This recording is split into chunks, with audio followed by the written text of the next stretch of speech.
ঢাকার শাহবাগ থানার এক হত্যা চেষ্টা মামলায় ইডেন মহিলা কলেজের ছাত্রলীগের সভাপতি তামান্না জেসমিন রিভাকে 2 দিনের রিমান্ড দিয়েছে আদালত।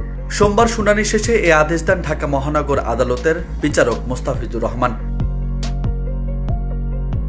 এদিন তাকে আদালতে হাজির করে 10 দিনের রিমান্ড চেয়ে আবেদন করেন তদন্ত কর্মকর্তা ডিবির এসআই মোহাম্মদ মাসুদ সরকার।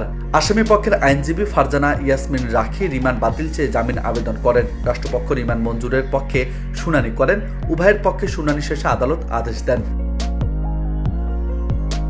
এর আগে রবিবার রাতে রাজধানী থেকে তাকে গ্রেপ্তার করা হয়। বিষয়টি নিশ্চিত করে ঢাকা মহানগর গোয়েন্দা পুলিশের অতিরিক্ত কমিশনার জানিয়েছিলেন, আওয়ামী লীগের ছাত্র সংগঠন বাংলাদেশ ছাত্রলীগকে নিষিদ্ধ ঘোষণা করেছে অন্তর্বর্তীকালীন সরকার।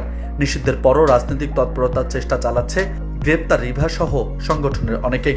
সে সময় তিনি আরও জানিয়েছিলেন, নিষিদ্ধ ঘোষিত ছাত্র সংগঠন বাংলাদেশ ছাত্রলীগের ইডেন মহিলা কলেজ শাখার সভাপতি তামান্না জেসমিন রিভার বিরুদ্ধে একাধিক মামলা রয়েছে। গত জুলাই শিক্ষার্থীরা কোটা সংস্কার আন্দোলন শুরু করেন। সারা দেশের মতো ইডেন মহিলা কলেজের ছাত্রীরাও আন্দোলনে যোগ দেন। সে সময় সাধারণ শিক্ষার্থীদের নির্যাতনের অভিযোগ রয়েছে এই রিভার বিরুদ্ধে।